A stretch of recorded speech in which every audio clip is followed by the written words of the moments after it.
This year's recipient of the Philanthropic Business Person of the Year Award is Rossana Magnotta. Ever since I was a young girl, I wanted to be in the medical field. I loved the aspect of research and discovering new things. And so I became a medical laboratory technologist, and I thought I was going to spend my whole entire life looking at cells under a microscope and being part of a team to help diagnose people's illnesses. It's really what I found very self-gratifying to be able to do that. But at some point, my career path changed, and I had to become a winemaker, and I joined my husband in a venture of starting our own family winery.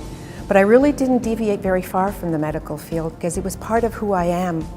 And at some point there, I was touched and even devastated by Lyme disease in my own family.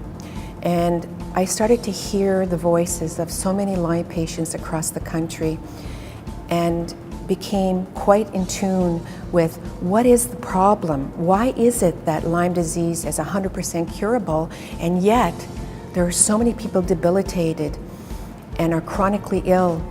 And there are even people that have become, the disease has become life-threatening to them.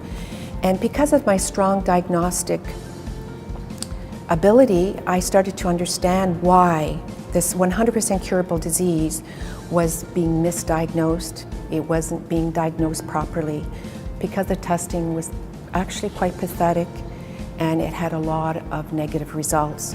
So I realized that my journey in life started in the medical field. I became involved in business, and I was coming back to my medical field again. And here is where I felt that I could bring some change through the foundation that I created. Yes, I have a reputation of being a strong business person, and I think the fact that we were in a wine business that was highly regulated, rules and regulations and bureaucratic red tape left and right really made it difficult for us to survive in a market and an environment that we were facing in 1990. And I'm also not a risk taker, and I worried night and day about what was going to happen, how we were going to fight it or survive it. But Gabe, on the other hand, was a very courageous individual with a real sense of, you know, this is the right thing to do, and I'm going to fight for it, for himself or for anybody that couldn't fight. And so he became quite a mentor to me, and he opened my eyes and he showed me my potential, my strengths, and my abilities, even when I didn't see it myself. And it made me into the fighter that I am today. We fought together in business, and who would have known back then that mentorship was so critical for me to become the individual that I am today, so that I could fight today for recognition of Lyme disease in Canada. He was such a true gift to me. Let's face it, the core of philanthropy is money. You need money, and you need lots of it in order to achieve your goals. But for me, it's not all about that. It's about having a philanthropic soul.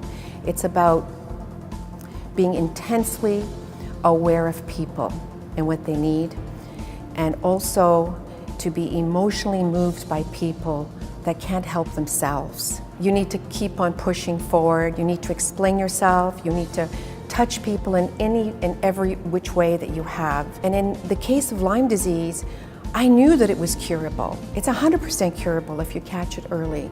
So, as I said before, what's the problem? Let's find a good test that we can screen people with, and let's get them treated. The goal of the foundation, the G. Magnotta Foundation, is to establish Canada's very first research centre for vector-borne diseases, and that's extended also to Lyme disease.